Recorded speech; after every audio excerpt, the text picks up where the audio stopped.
let's look at how this is maximized. How close do you have to be to a gong until it actually starts to do its real work? I mean, obviously you like to be able to hear it. That would be nice, of course. But sometimes the gong has a different healing property depending upon its relationship to the person who's hearing it. So look at this.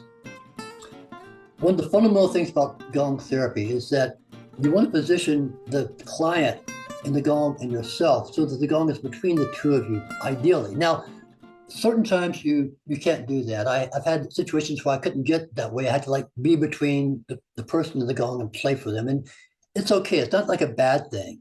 It's just ideally, the closer we can allow the person to be near this gong, the more profound the effect is.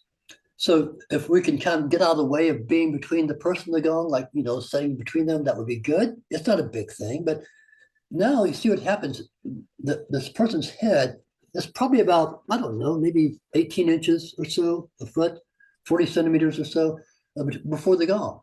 The thing about, especially physical healing, the closer you have to that gong, the more stronger you're going to experience it, especially in your physical body. The physical body especially feels it stronger the closer you are. You can actually feel the waves of not just the air waves, but the sound frequencies hitting your hand if you're playing, if you're close enough to it. So how close is close? What's ideal? Ideally, if you would like to be the person receiving the sound of the gong to be within the range of the diameter of the gong. In other words, if you have a 24-inch gong, you'd like the person to be within 24 inches of that gong. If you have a 36-inch gong, a larger gong, they could be a little farther out, but still, the closer they are, the better. So ideally what you do with your therapy sessions is you try to position your gong so that wherever you're playing in relation to the client, they are as close as they can be without being threatened by having the gong touch them. That's the big thing. You do not want to be so close that by accident, that gong would swing and touch them. That is like a really not good thing. So do not put people so close that the gong might, touch them or even lightly touch them. You want to have enough separation so it can move, but close enough.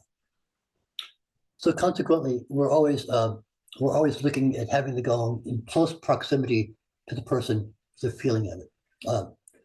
I remember one of my stories about, these great big gongs, these huge gongs, like 80 inches, 7 feet, 2 meters, whatever, big gongs.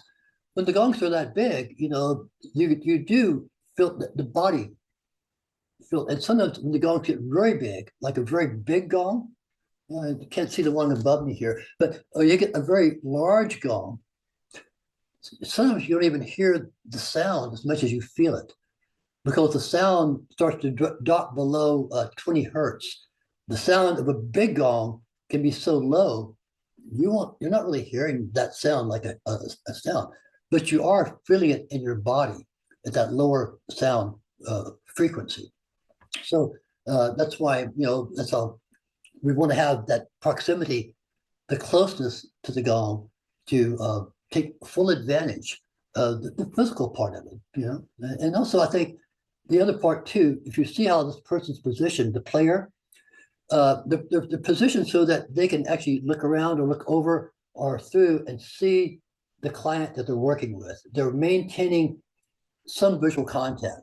Maybe they're not necessarily staring at them, but they feel connected to them. They're within their vision range. And also the person who's receiving the gong feels like that you're present with them. It's not like you've turned your back on them and these things are happening to them and they don't know what to do. They feel like that you're holding space for them. So it is good when at all possible to position you as a player to be able to maintain some contact visually with the person you're playing for. You're not going to have a conversation with them, probably not. Ideally, you don't have to have a conversation, but you can get visual cues from how they're feeling, how they're reacting. Maybe they need you to stop, they want to raise their hand. So that's why it's good to have this particular arrangement in that way.